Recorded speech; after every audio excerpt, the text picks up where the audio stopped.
What are the Baduanjin? That is going to be the topic of this episode of Qi Life.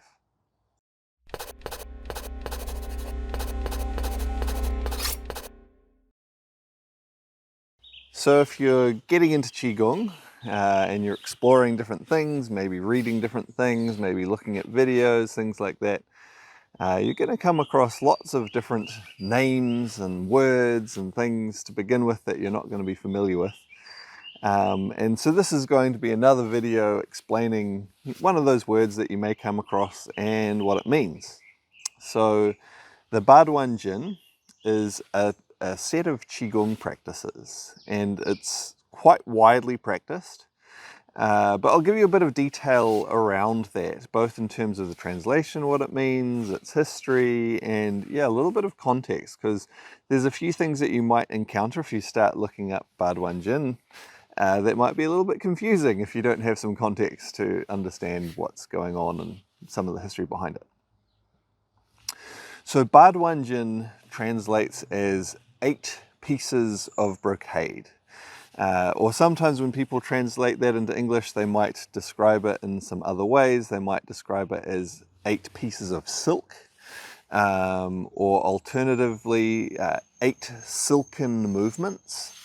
Or sometimes simply as 8 precious treasures, because brocade or silk or, embroidered cloth was something that was very expensive, going back into ancient times, and so it was something that was very precious. And so these are, I guess, into the history of the Baduanjin. There are different stories about the origins of the Baduanjin. Probably the most common one is that it was a set of Qigong practices that was used by General Yu Fei. So he was a famous general about 1,000 or so years ago. So famous that, in some of the stories about him, it said that he never lost a battle. Pretty cool, right? And a big part of not losing battles is to keep your soldiers healthy. One of the things that, if you're not very familiar with warfare and some of the stuff that goes on, that might seem a bit surprising, is that generally, particularly in ancient times, more people died, more soldiers died from getting sick than they did actually killing each other. Because, they'd travel long distances and often they wouldn't have good food and they'd be dealing with bad weather and all this sort of thing. And so it was very common to actually lose a lot of your army just by getting sick. And General Yu Fei, well, again, who knows the truth, exactly about him. But according to some of the legends, very, very wise sort of a general. And one of the things that he did to keep his soldiers healthy was he got them to do Qigong. And so the Baduanjin was a set of Qigong exercises that he gave his soldiers to keep them healthy. And because of that, he is reputed to have won all of his battles. And really famous general. Now, there are other stories about the origin of the Baduanjin as well. So another story is that it was created by a couple of Taoist immortals. And this is one of the problems when you go back into things long enough ago. Now, I suppose some things back that sort of time are really well documented, but a lot of things aren't. And so you get into the realm of myth and legend. And both in terms of things, well, if they're not documented, sometimes people just do their best to, what they think happened and whatever scraps of information to piece that together into a story. But something else also often happens where people in a more modern time try to create a more impressive story in order to, justify and make what they're doing sound more important, or even just make a more cool sort of story, if they're telling their friends, it makes a more interesting story. And so that's why often things like Qigong practices are attributed to, well, a famous general who never lost a battle. May or may not be true, could be. Or to a Taoist immortal. May or may not be true. And so essentially we have stories about the origin of these practices rather than something really clear, really definitive. Now, there's little bits and pieces of information about them over time, because it's said that there were 8, and then other sources actually say that originally there were 12 exercises, which is quite interesting, I think. But certainly in modern times, it's generally the 8 Baduanjin, 8, so Ba, 8, 8 pieces of brigade that people practice.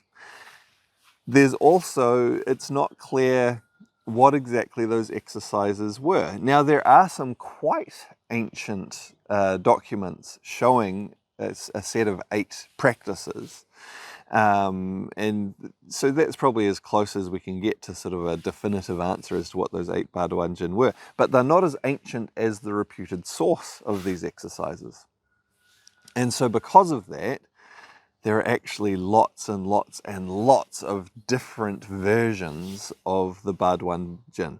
Now, some of them are very similar to each other. It's just like, maybe a couple of the exercises are done a little bit differently, but basically the same set of exercises.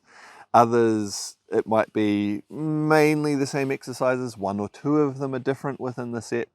Others are just completely different. And in many ways, this is something that naturally happens over time, particularly when things aren't documented in a, comprehensive, definitive way, and different people work with them and they come up with their own versions. And even if they're trying to stay true to some original, it's natural that things change, let alone if they actually have, they're not trying to stay true to it and they're just doing their own thing. And it seems that many people, particularly into the modern era, it's hard to say exactly, going back too anciently, what people did.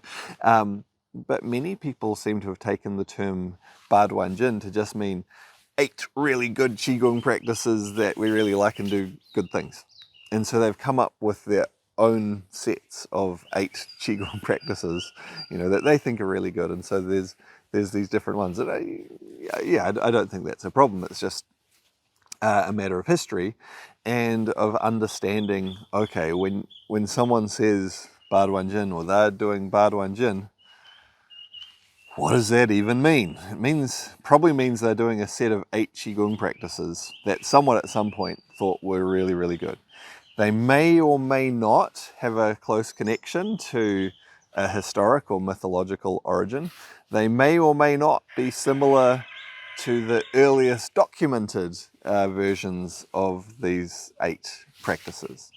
Now, in one of the earlier vlogs, I did mention that within mainland China, there have been some different committees and things sort of coming up with official versions of different Qigong practices. And one of those is Baduanjin. So there is a sort of official stamp of approval, government stamp of approval version of the Baduanjin. And so in a way you could possibly say that, okay, that is the official Baduanjin. But at the same time, does that mean that these other sets or other variations or even complete sets of different exercises that people have referred to as Baduanjin, some for, certainly for quite some extended, long period of time, some of these sets have been in existence. Are they not the Baduanjin? I tend to think not. That's how it's developed within a particular tradition. So, yeah, that's what the Baduanjin is. Some of them, again, there are some of those sets that are more common than others. That you'll see, more people referring to as the Baduanjin, but even within that, lots of variation and some that are very different. In terms of the long white cloud Qigong practices, we don't particularly, within our curriculum of practices, the Baduanjin isn't part of that curriculum. It's certainly, I've done some different versions of the Baduanjin at different points as I've worked with different teachers and, been exposed to different people doing different practices. But yeah, we don't have the Baduanjin within our syllabus. Some of the movements that are within some of those common sets of Baduanjin do occur within some of the different practices that we do, because again, they're like 8 really good Qigong practices.